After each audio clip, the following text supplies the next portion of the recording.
Eh, Alhamdulillah, pada pagi hari ini kita eh, hadir pada kajian online pagi hari ini. Nah, pertama-tama saya ucapkan kepada teman-teman sekalian yang sudah hadir pada kajian online hari ini. Meskipun ini dalam keadaan virtual, tetapi saya yakin walaupun kita itu jauh dari mata, akan tetapi kita ini dekat secara hati.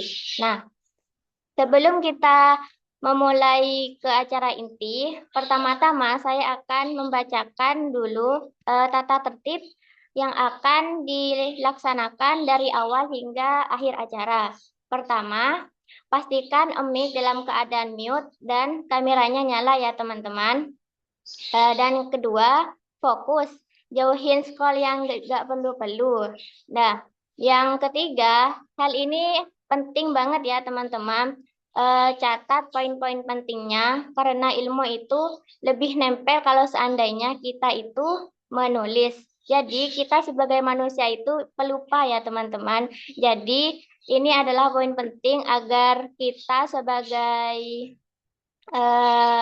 pendakwah ya, kita itu lebih baik afdolnya ya kita menulis agar cepat ingat. Nah, dan yang terakhir, jika teman-teman memiliki pertanyaan bisa open mic ataupun raise hand atau juga bisa dikirim lewat kolom chat. Nanti saya akan bicarakan di sesi pertanyaannya. Nah, Eh, gak panjang-panjang ya teman-teman. Mari kita mulai saja ke acara intinya. Nah, eh, pemateri kita hari ini adalah Kak Naila. Nah, Kak Naila apakah ada hadir di pagi hari ini? Kak Naila, mana Kak Naila? Alhamdulillah hadir Kak Aisyah. Gimana kabarnya Kak Naila? Alhamdulillah sehat. Kak Aisyah Hmm, gimana kabarnya? Alhamdulillah sehat juga Kak. Oke. Untuk tema pagi hari ini teman-teman udah tahu kan ya? Apa ini temanya Kak Naila sekarang? Ya, temanya tentang glow up iman, cantik versi Islam. Nah, kalau boleh tahu ya, Kak, glow up iman cantik versi Islam ini gimana ya, Kak? Bisa diberi gambaran? Ya, nanti kita akan langsung bahas ya di sini. Oh iya, Semakin penasaran nih Kak Aisyah ya, kita akan bahas. penasaran banget ini saya, Mbak. Eh, Biar gak lama-lama, Mbak, Mbak bisa langsung aja ya ke materi intinya. Oke, siap. Saya izin share screen ya. Oh iya.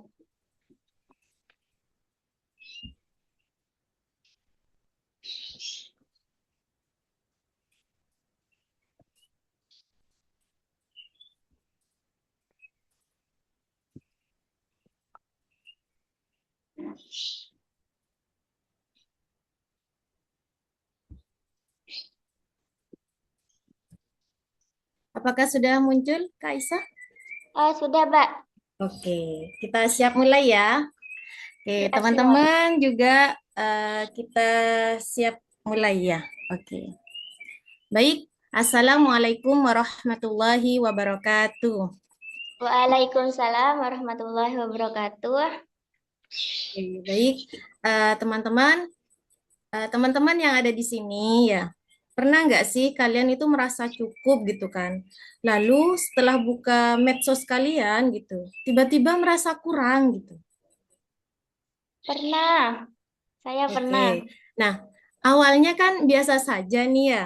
Nah, tapi setelah melihat orang lain itu lebih putih, misalnya lebih tinggi, lebih bahkan lebih glowing gitu kan.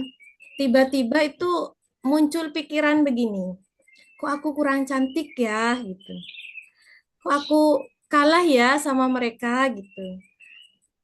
Kok aku nggak sewot ini gitu, seperti itu. Nah, mungkin teman-teman tidak semua orang tahu ya, tapi ada yang diam-diam bisa jadi menangis gitu karena ia merasa tidak sesuai dengan standar cantik hari ini gitu Kak Aisyah. Nah, hari ini makanya kita mengangkat tema Glow Up Iman Cantik versi Islam. Yang tadinya Kak Isa penasaran nih, kita langsung kupas tuntas aja ya. Nah, oke. Glow up itu apa ya?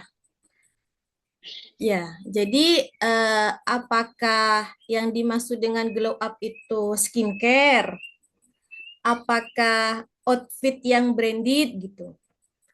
Apakah tubuh yang ideal gitu? Atau glow up itu apakah banyak likes gitu? Nah, kalau wajah glowing gitu kan, tapi hati penuh iri, apakah itu sudah glow up? Menurut Kaisa, apakah itu sudah glow up? Enggak termasuk. Oke, nggak termasuk ya. Iya. Jadi di sini teman-teman, sekarang itu ya, glow up itu biasanya identik dengan ya skincare mahal, outfit branded, tubuh yang ideal ya, dan banyak like di situ. Dari sinilah teman-teman muncul yang namanya standar cantik hari ini. Padahal ya, terlihat cantik dan menarik itu merupakan hal yang wajar ya. Mengingat wanita itu kan memang suka dengan keindahan ya. Tetapi kecantikan itu bersifat relatif dan subjektif ya. Contoh nih di suatu negara ya, misal anggaplah di Indonesia gitu kan. Seorang wanita itu dikatakan cantik kalau kulitnya putih dan badannya ideal gitu. Itu bisa dikatakan cantik. Atau kulit yang eksotis gitu, semakin gelap semakin cantik gitu. Dan juga ada di negara lain wanita dikatakan cantik itu ketika memiliki badan yang gemuk gitu. Maka semakin gemuk wanita itu dia itu semakin cantik begitu. Ya, seperti itu. Nah, eh, tanpa sadar nih kita itu jadi membandingkan diri kita. Ya. Tapi coba kita renungkan nih, sudah banyak orang yang glowing fisik ya, tapi kok hatinya merasa kosong gitu. Sudah banyak yang dipuji, tapi kok masih merasa kurang gitu. Nah, kenapa di situ gitu kan? Karena yang diperbaiki hanya wajahnya, tapi hatinya masih lelah gitu kan. Nah, hati lelah itu, hati jadi lelah ketika kita menjadikan manusia itu sebagai standar, teman-teman. Nah, standar manusia di sini kan mudah insecure, mudah iri, haus pujian, ya, dan tidak pernah puas sama sekali gitu. Kalau standar cantik itu mengikuti standar manusia, ya teman-teman, kita akan capek. Ya. Karena standar manusia itu selalu berubah-ubah. Hari ini ya, kamu nih dianggap cantik ya. Besok dianggap biasa saja. Benar apa enggak? Bisa jadi Benar. kan? Kemudian kalau hari ini, misalnya nih, hari ini kita dipuji. Bisa jadi besok dihina. Ya, seperti itu. Kalau hidup kita bergantung pada penilaian manusia, hati kita itu tidak akan pernah tenang, teman-teman. Ya, di situ. Nah, kalau begitu,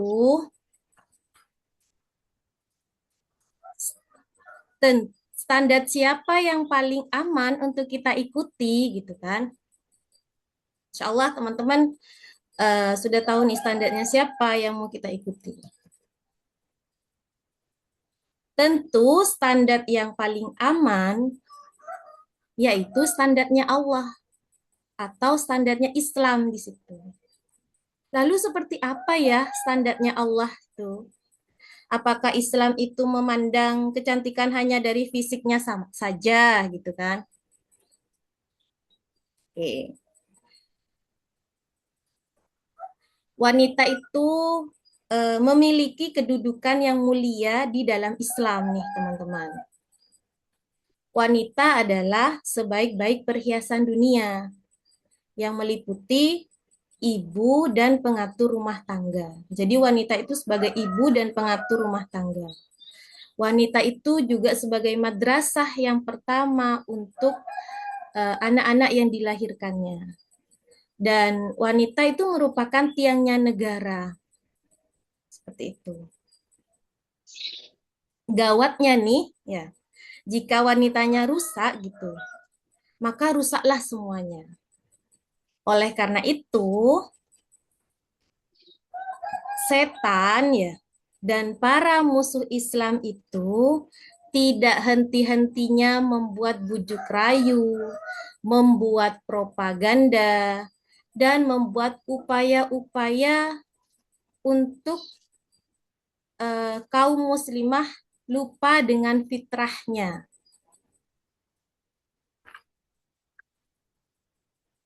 Oke.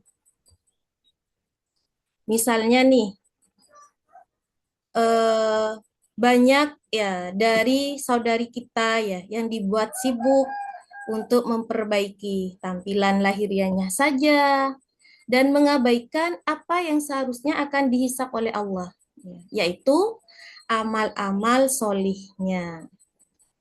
Jadi yang dihisap oleh Allah itu bukan karena warna kulitnya, bukan tinggi badannya, dan bukan juga mahalnya outfitnya, begitu ya, teman-teman.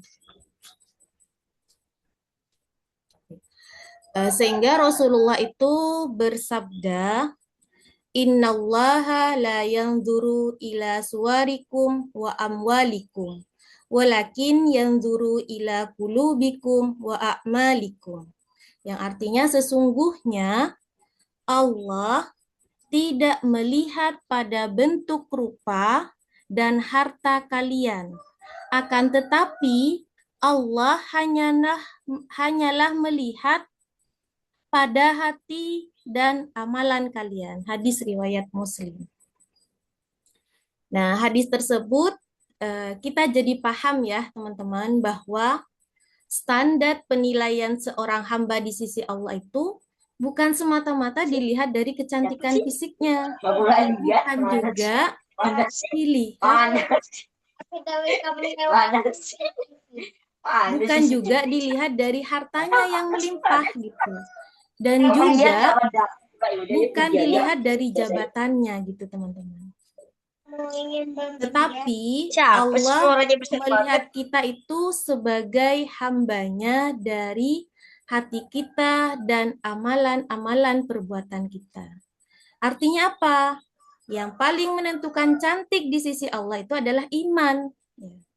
Terus pertanyaannya nih, kalau wanita suka terlihat cantik, boleh nggak sih dandan gitu ya? Nah, berarti kembali lagi kepada standar Islam. Bahwa kita sebagai seorang muslimah senantiasa terikat dengan hukum syara. Termasuk nih dalam berhias untuk dandan misalnya. Hal itu boleh-boleh saja.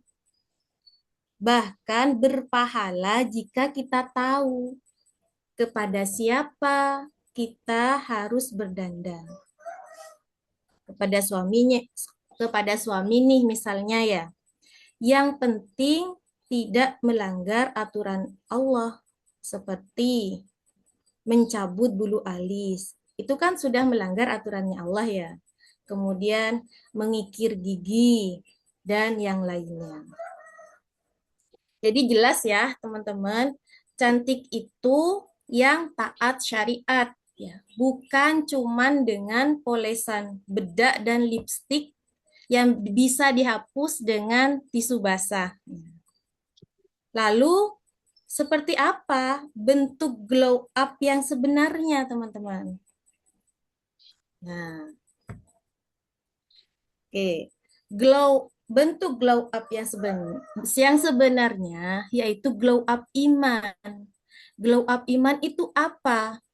Yaitu yang taat syariat, sholatnya makin tepat waktu, lisannya makin lembut, aurat makin terjaga, tidak mudah iri, dan lebih takut murka Allah daripada komentarnya manusia. Dan percaya atau tidak ya, kalau hati kita sudah bersih nih, wajah akan ikut bersinar. Itu yang disebut dengan cahaya iman, teman-teman. Sekarang pertanyaannya nih, kita sedang mengejar yang mana gitu kan? Apakah glow up dunia atau glow up iman gitu? Glow up dunia itu biasanya itu ingin dipuji oleh manusia terus gitu. Kemudian banyak banyaknya likes gitu kan pada medsosnya gitu dan itu bersifat sementara. Sedangkan glow up iman ini hanya untuk dicintai Allah gitu kan. Kemudian hatinya itu merasa tenang gitu dan bernilai kekal di sini teman-teman.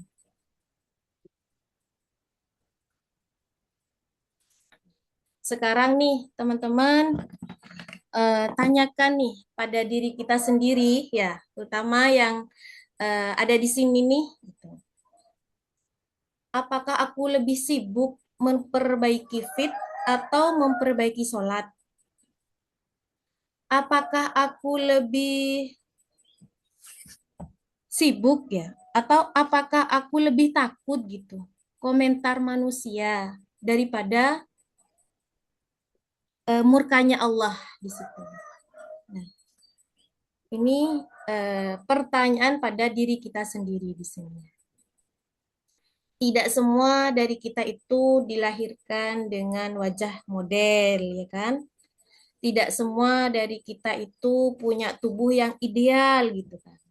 Tapi semua dari kita itu memiliki kesempatan yang sama untuk dekat dengan Allah. Dan glow up yang tidak bisa disaingi siapapun, ya. Ya, jadi dan itulah glow up yang tidak bisa disaingi oleh siapapun di situ. Glow up dunia tadi sudah dijabarkan mungkin membuat orang kagum ya teman-teman. Tapi glow up iman itu membuat Allah ridho. Dan ketika Allah ridho, gitu kan, hati kita itu akan tenang. Tenang itu lebih indah daripada sekedar cantik nih teman-teman. Oke, oke. Baik, di sini teman-teman hari ini kan mungkin kita masih belajar ya. Bisa jadi kita masih insecure, masih membandingkan diri, ya, masih ingin dipuji. Nah, tidak apa-apa. Yang penting kita sadar ya, bahwa cantik yang paling aman adalah cantik yang Allah cintai. Glow up yang paling mahal bukan skincare, tapi istighfar. Glow up yang paling bercahaya bukan highlighter, tapi hati yang bersih. Dan cantik yang paling aman adalah cantik yang Allah ridhoi dengan menaati syariat.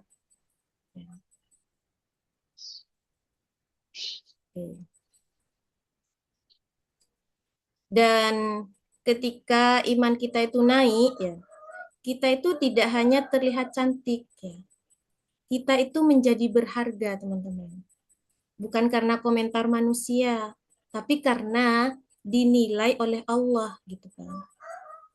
Semoga setelah ini kita tidak hanya ingin glowing di cermin ya, tapi juga glowing di hadapan Allah. Itu Kak Aisyah pemaparan terkait dengan glow up iman cantik versi Islam. Jadi yang Kak Aisyah tadinya penasaran nih sudah saya jabarkan di situ ya. Itu dari saya Kak Aisyah. Terima kasih. Wassalamualaikum warahmatullahi wabarakatuh. Waalaikumsalam warahmatullahi wabarakatuh. Terima kasih banyak Kak Naila atas pemaparan materinya tentang tema Glow Up Iman Cantik versi Islam. Jadi di sini kita paham ya teman-teman, kalau seandainya kita itu berkaca pada standarnya manusia, maka pada akhirnya kita itu akan mudah insecure, mudah iri dan haus pujian dari manusia-manusia lainnya. Jadi yang bakal kita pertanyakan ini adalah kita ini memilih glow up-nya versi Islam, apakah glow up-nya versi dunia? Yang dimana di situ mudah insecure, mudah iri, haus pujian, dan bahkan tidak akan pernah puas. Kan ya, Kak Naila? Nah, selanjutnya kita akan eh, lanjut ke sesi pertanyaan. Nah, jika teman-teman ingin bertanya, maka teman-teman bisa open mic, raise hand, atau kirim buat kolom chat kalau seandainya teman-teman ini malu. Nah, nanti saya akan bacakan di sesi pertanyaan tanya jawab kali ini. Nah, mungkin saya dulu ya Kak Naila. Teman-teman mungkin masih pikir-pikir sambil ngetik-ngetik mungkin ya di kolom chat. Nah, pertanyaan Kak saya, Mary ada raise hand, Itu Kak. Kak Aisyah, Kak ada Mary. Kak Mary yang raise hand. oh ada Kak Mary. Iya. Oh baiklah, Iya, silahkan Kak tapi, Mary. iya, tapi tak apa. Tapi Kaisa enggak apa-apa duluan jika ingin bertanya dahulu. Nanti, nanti berurutan. Oh, Iya, Bapak ya Kaisa ya. ada yang ingin bertanyakan ya. Silakan, monggo Kak, monggo. Oke oke. Nah, dari pertanyaan saya adalah di era standar kecantikan yang serba visual dan media sosial, bagaimana cara kita menjaga agar tidak terjebak pada validasi manusia, tapi tetap fokus pada penilaian Allah? Oke. Eh, atau gimana? Langsung dijawab atau ini? Mungkin dari Mbak bisa langsung dijawab. Oke, langsung dijawab ya. Kata Kak Aisyah, bagaimana agar kita tidak terjebak dengan validasi manusia? Ya, Ya. seperti itu. Ya. Oke, baik Kak Aisyah, terima kasih ya. Pertanyaannya sungguh luar biasa gitu kan. Tidak dapat kita pungkiri ya, di dunia saat ini ya, di era saat ini banyak bertebaran medsos-medsos di kita ya terkait dengan hal-hal yang lainnya gitu kan. Sehingga membuat hati kita itu apa ya, memiliki bujuk rayuan untuk meminta validasi manusia gitu. Nah, tentunya kita nih harus sadar gitu kan bahwa validasi manusia itu ya seperti tadi yang disampaikan itu ada di glow up dunia ya. Jadi ketika kita sadar antara glow up dunia dan glow up iman ya, ketika kita sadar nih kita memilih glow up iman gitu kan. Insya Allah di situ ada yang membentengi kita di situ. Kenapa? Karena yang tadi itu, yang taat syariat gitu kan, seperti itu. Jadi selain itu juga kita bisa memiliki circle, ya, circle yang solihah gitu, sehingga kita di sini amal-amal yang kita lakukan di dunia itu, ya itu mengharapkan ridhonya Allah di situ. Itu Kak Aisyah. Oh, baik, terima kasih ya Kak Naila. Nah, untuk pertanyaan tadi, Mbak Meirina ya? Oh iya, iya, Ya, heeh. Iya, iya, ya, Kak Isa. Heeh. Ya, punyanya Kak Isa sudahkah? Sudah terjawab? Alhamdulillah sudah terjawab. Alhamdulillah sudah ya wes. Heeh. Baik, ini berkaitan dengan ini ya, maksudnya kayak Kak Naila, maksudnya kayak the problem is, maksudnya kayak masalah yang selalu kupikirkan itu adalah berkaitan dengan ya ini. Memang maksudnya kayak paham untuk maksudnya menurut saya tuh kayak harus balance antara glow up secara tampilan dan juga glow up secara akidah. Jadi maksudnya kayak ini cuman masalahnya the problem is ketika kita sudah membentengi diri dengan iman kita yang insya Allah kuat sekuat-kuatnya, tapi secara nggak langsung godaan-godaan dari luar itu maksudnya seperti memberi memberi ujian, seperti kayak memberi kayak istilahnya apa ya, PHP. Ada yang sudah tahu PHP kan ya, pemberi harapan palsu. Jadi kayak ah ya Allah Rabbi astagfirullahaladzim, kenapa maksudnya kayak harapan palsu yang diberikan, tapi maksudnya untuk membentengi diri kita itu bagaimana, maksudnya kayak ya saat ada orang yang memberi harapan palsu dan lain sebagainya, kayak kadang kita down, maksudnya kayak kita kadang melupakan, maksudnya kayak kita berpikirnya bahwa Allah itu tidak tidak maksudnya kayak tidak baik gitu, maksudnya kayak kok bisa, kenapa, sudah saya mencoba, sudah, maksudnya nauzubillah ya, saya pernah berpikir bahwa Allah itu tidak adil. Jadi maksudnya kayak Allah itu kayak maha maha tidak adil seperti itu. Jadi berpikir seperti itu. Jadi bagaimana untuk ini ya, kayak memutarbalikkan fakta tersebut. Jadi maksudnya kayak ada yang memberi harapan palsu. Memang memang memang memang ini adalah salah satu bentuk ujian, tapi untuk ujian bagaimana cara kita untuk menghadapi ujian tersebut. Seperti itu, Kak Naila. Mungkin itu saja yang ingin saya tanyakan berkaitan dengan iya, menurut Kak Naila kadang harus harus glow up secara iman dan juga glow up secara duniawi, tapi ya harusnya memang balance. Cuman ya ujian-ujian itu selalu ada seperti itu. Bagaimana cara kita menghadapinya? Oke, terima kasih Kakak Naila.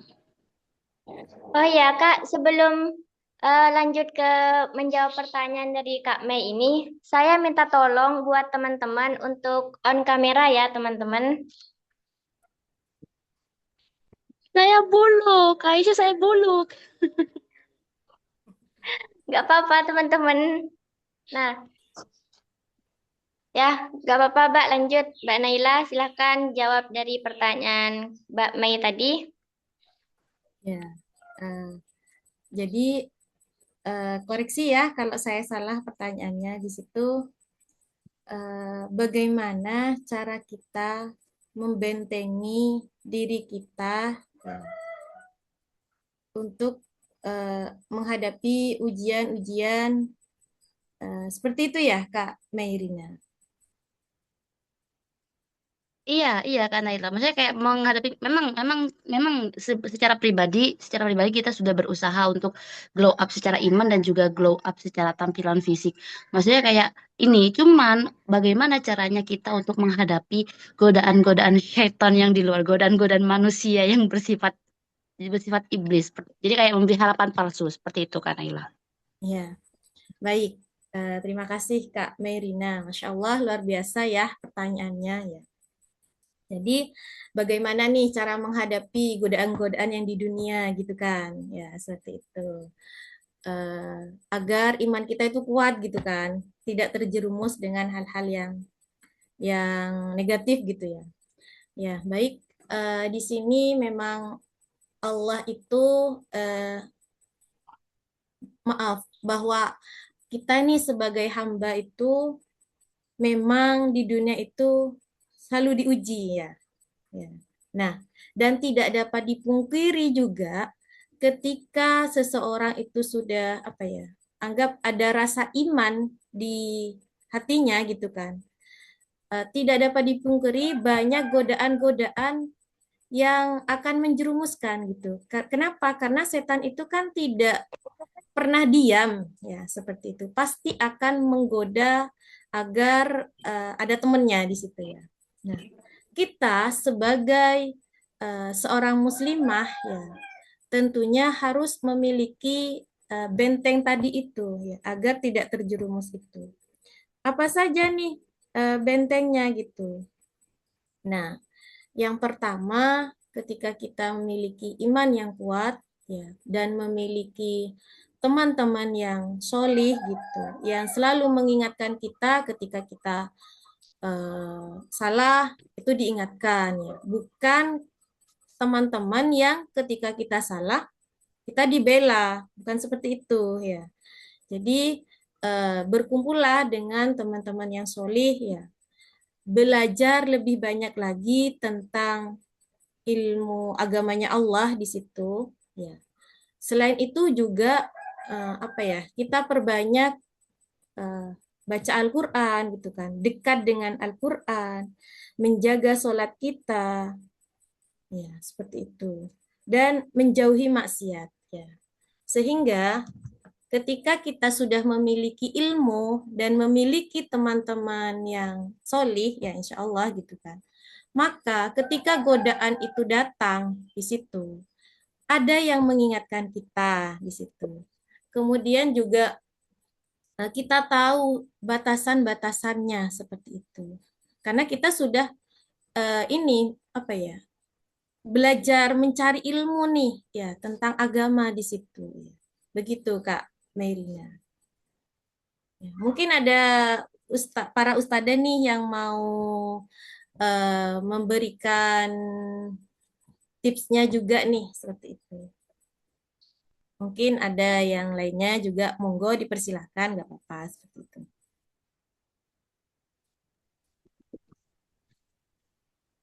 Kak Isa, aku boleh bantu itu nggak pendapat? Kak, maaf Kak Fatimah. Fatimah itu Oh iya, Zahra nggak apa-apa, suaranya. Kak. Tolong, nggak apa-apa, Kakak. Iya, ya. Tadi kan menanyakan gimana ya tips gitu ya untuk menghalangi godaan ya. Menurut ya pribadi sebagai seorang yang sama-sama belajar ya untuk memperbaiki diri. Yang pertama itu menurutku kita harus tanyakan dulu ya pada diri kita sendiri. Harus bisa menjawab, harus bisa memahami dan tahu gitu. Apa sih tujuan kita ini hidup gitu. Karena ketika kita udah tahu ya tujuannya kita hidup gitu, ketika ada seseorang yang bikin kita apa ya sedih, kecewa atau PHP-in kita gitu, memberikan harapan palsu, itu akan menjadi filter gitu terhadap kehidupan kita ketika sudah tahu nih tujuan hidup kita itu apa. Kita kan tahu tujuan hidup kita itu apa namanya untuk ibadah kepada Allah dan nantinya itu akan dimintai pertanggungjawaban apa-apa yang telah kita lakukan, apa-apa yang telah kita perbuat. Nah, ketika kita tahu itu, maka itu akan memfilter segala sesuatu itu yang tidak menyenangkan kita sebagai manusia yang bikin kita sedih. Karena ya yang namanya manusia itu kan sudah fitrahnya dia ya pasti sedih, pasti kecewa ketika ada seseorang yang PHP-in kita. Lagi yang PHP-in kita itu adalah orang terdekat kita, misal orang tua, sahabat kita, suami kita, atau anak-anak kita. Itu akan menjadi filter dan juga ketika kita udah paham akan hal itu, sudah paham akan tujuan hidup kita, itu juga akan memberikan pemahaman kepada kita untuk selalu memperbaiki diri, untuk selalu belajar tentang Islam, mengkaji tentang Islam. Karena ketika seseorang itu ketika seseorang itu udah tahu ya, dia tidak akan pernah merasa puas terhadap ilmu-ilmu yang telah mereka dapatkan gitu. Karena apa? Karena ketika dia belajar tentang Islam, dia akan mendapati sebuah pemahaman bahwasannya setan itu selalu istiqomah untuk menggoda kita. itu udah janjinya setan kepada Allah bahwasannya aku akan menggoda cucu anak Adam gitu. Jadi kita tahu nih bahwasannya setan setan itu akan menggodaku gitu sampai aku meninggal gitu. Udah di kita udah mau meninggal aja setan masih mau menggodaku agar apa? Agar tersesat gitu, agar tidak yakin pada Allah. Jadi dari itu tuh selalu perbanyak cari ilmu, gabung sama circle-circle yang baik dan jangan pernah merasa puas bahwasannya aku adalah yang terbawa. Imanku sudah setebal gunung Uhud apa atau apalah gitu. Jangan pernah merasa puas terhadap itu. Dan ketika kita sudah melalui rangkaian-rangkaian itu, udah tahu tujuannya, udah selalu gak merasa puas terhadap ilmu-ilmunya Allah untuk datang-datang ke majelis ilmu dan punya circle yang soleha, itu juga akan memberikan pemahaman gitu. Bahwasannya manusia itu setiap orang yang memberikan kita harapan palsu, kita akan pemahaman kita tuh akan gini, oh dia manusia, jadi wajar ketika ketika memphp kita gitu. Tapi itu nggak bikin kita down, apalagi apa ya berbelok arah dari tujuan hidupnya kita. Itu sih Kak menurutku yang paling penting itu kita udah tahu nih kenapa kita hidup, kenapa kita diciptakan dan harus harus apa nih kita di dunia. Itu menjadi salah satu filter kita untuk apa gak terlalu kecewa terhadap terhadap perbuatan manusia ke kita gitu.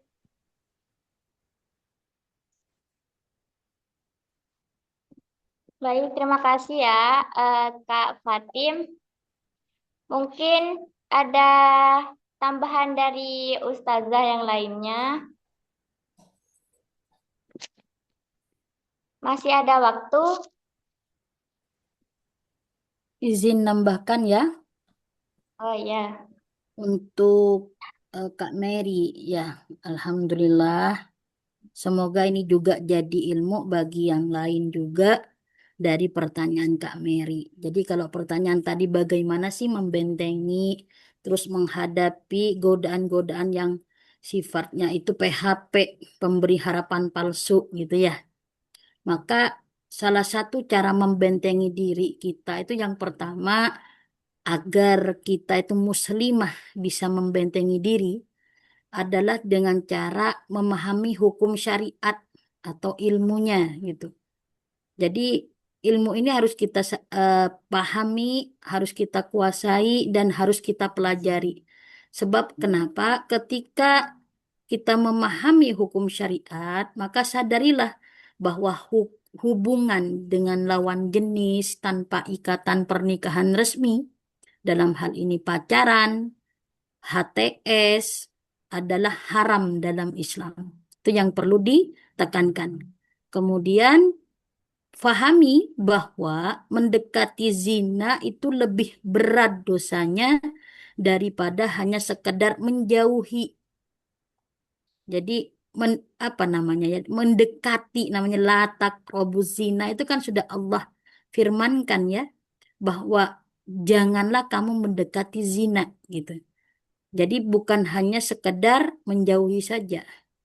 Kemudian dan ini ada di Quran surat Al-Isra tadi, la taqrabuz zina. Kemudian yang kedua, apa sih tipsnya gitu? Yang kedua itu adalah meningkatkan kualitas ketakwaan. Jadi meningkatkan ibadah itu wajib. Jadi ibadah wajib, ibadah sunnah itu untuk apa? Untuk membentengi diri kita juga. Jadi benteng terbaik itu adalah dengan rasa malu kepada Allah gitu. Jadi bukan rasa malu kepada manusia saja, tetapi rasa malu kepada Allah. Tuh, kemudian yang kedua, menjaga wudhu dan sering berzikir untuk menjauhkan setan yang membisikkan keinginan untuk main-main. Gitu. Jadi ini cara meningkatkan kualitas ketakwaan. Jadi meningkatkan ibadah baik wajib maupun sunnah. Kemudian menjaga wudhu dan sering berzikir untuk menjauhkan setan yang membisikkan keinginan untuk main-main. Yang ketiga apa lagi tipsnya? Memilih lingkungan dan teman yang saleh gitu. Jadi bergaul dengan orang-orang baik itu akan membentengi diri. Karena serigala itu kan hanya akan memangsa kambing yang memisahkan diri. Jadi kalau dia sudah sendirian gitu, habislah sudah dia sama serigala kan gitu. Jadi kita itu ibaratnya kambing ya. Kalau nggak berkumpul dalam satu jamaah atau banyak temannya, itu nggak akan ada yang mengingatkan, nggak ada yang saling jaga gitu. Tapi berbeda kalau kita sudah punya circle pertemanan yang soleh, maka akan saling menguatkan begitu. Yang keempat apa? Yang keempat adalah menjaga pandangan dan batasan. Nah, seperti yang tadi dipaparkan oleh Kak Naila ya, jangan sampai apa namanya kita itu hijabnya itu bertabarruj, terus pakailah pakaian ketakwaan, baik secara harfiahnya adalah pakaian muslimah menutup aurat, juga tidak usah terlalu berlebihan dalam hal berdandan pakai apa namanya make up yang glow banget gitu. Gak usah seperti itu. Jadi kenapa itu untuk menjaga pandangan dan batasan. Apalagi apa namanya ketika kita menjaga pandangan dan batasan itu berarti tidak apa? Tidak melayani chat, telepon, atau pertemuan yang tidak perlu dengan lawan jenis yang bukan mahramnya. Jadi tidak melayani apapun alasannya, apapun isi chatnya. Intinya siapa dia anggap itu spam. Jangan pernah dilayani. Itu untuk memahami. Kemudian apa? Yang kelima adalah memahami nilai diri. Gitu. Jadi kita pahami, jangan pernah kita itu merendahkan diri dengan membiarkan orang lain mempermainkan perasaan kita. Sadari bahwa orang yang baik tidak akan mempermainkan orang lain. Gitu. Jadi, jadi kita menyadari nilai diri kita. Kita itu mulia, kita itu berharga, kita itu permata, gitu istilahnya. Orang yang disayang oleh keluarga, diemani kita itu sama keluarga. Maka jangan sampai kita merendahkan nilai diri kita dengan membiarkan orang lain main-main dengan kita, apalagi perasaan kita. Itu tips dari cara membentengi diri. Kemudian bagaimana cara menghadapi orang yang main-main tadi? Orang-orang yang suka tipu-tipu, suka HTS-HTS-an, apa PHP-an gitu ya. Pertama, kita harus bersikap tegas dan jelas. Jadi no HTS. Tolak dengan tegas hubungan tanpa status itu. Mintalah kepastian atau dalam hal ini menikah atau tinggalkan. Kamu berani nikahi saya, datang ke rumah saya, gak berani pergi, gitu istilahnya. Harus tegas memang. Jadi Islam itu hanya menghargai pernikahan, bukan permainan, gitu ya. Kedua, putuskan komunikasi, blokir, no kontak. Pokoknya tutup nih, tutup hubungan sama orang yang seperti ini. Jika orang tersebut itu tetap bermain-main, setelah diperingatkan, setelah digini-ginikan gitu. Jadi tindakan terbaik itu adalah memutuskan segala hubungan, memblokir media sosialnya, nomor HP-nya dan sebagainya. Biar tidak sampai apa ya kita itu masih stalker gitu hanya pengen tahu dianya, gak usah gitu ya, biar tidak sampai ada keinginan seperti itu. Ini adalah cara terbaik untuk menjaga apa? Menjaga kehormatan diri gitu ya. Yang ketiga, bersabar dan tidak membalas keburukan dengan keburukan. Jadi jika diperlakukan tidak baik atau dijadikan mainan sama orang, bersabarlah dan jangan membalas dengan perilaku serupa. Jadikan sebagai ujian yang itu meningkatkan derajat kita gitu istilahnya. Jadi orang yang berbuat baik pada kita, jangan sampai kita balas dengan keburukan juga, gitu. Yang keempat, muhasabah. Jadi harus introspeksi dan memaafkan. Ini yang paling penting, sebab kita akan senantiasa terngiang-ngiang tuh ya, kalau kita tidak memaafkan, tidak lapang dada. Jadi evaluasi diri, mungkin ada celah ibadah yang kurang, kemudian maafkan orang tersebut agar hatinya tenang, hati kita nih tenang. Jadi kalau kita ikhlas nih, sudahlah biarkan Allah yang balas, biarkan Allah yang menghisab dianya. Kita lapangkan dada kita. Jadi dengan begitu kita akan merasa tenang gitu tuh. Namun tetap berikan jarak aman, jaga batasan. Jangan karena memaafkan, oh saya maafkan, berhubungan lagi gitu, nggak usah ya gitu. Jadi yang kelima apa? Mohon berdoa mohon perlindungan. Jadi berdoa mohon perlindungan dari tipu daya setan dan orang-orang yang ingin menjerumuskan pada maksiat itu penting, harus kita senantiasa panjatkan kepada Allah. Jadi inilah kenapa kita itu harus belajar ilmu-ilmu syariat. Untuk apa? Jadi untuk mempelajari, untuk mengetahui bahwa pentingnya kita itu hidup untuk terikat dengan hukum syara atau aturan Allah dalam bergaul. Jadi pacaran dan sejenisnya disebutkan sebagai aktivitas mendekati zina atau tahap awal dari zina yang hukumnya itu adalah haram, bukan silaturahmi, ya, bukan silaturahmi. Jadi hukumnya haram. Oleh karena itu, cara utama menghadapinya adalah dengan meninggalkan aktivitas tersebut sama sekali, putus hubungan. Inilah yang dikatakan kita hijrah, berpindah dari kondisi buruk menjadi kondisi yang lebih baik. Jadi kesimpulannya ya teman-teman semua, Mbak Mary gitu dan semua adik-adik yang ada di ruang Zoom ini, benteng utama kita itu adalah iman dan cara menghadapinya adalah dengan cara memutuskan komunikasi dengan tegas terhadap orang yang jelas-jelas main-main dengan kita. Gitu ya. Semoga bisa terjawab, semoga jadi ilmu yang barokah. Saya kembalikan ke Kak Aisyah dan Kak Naila. Baik, terima kasih atas tambahannya, Ustazah. Masih ada waktu, teman-teman. Mungkin ada pertanyaan lagi dari teman-teman.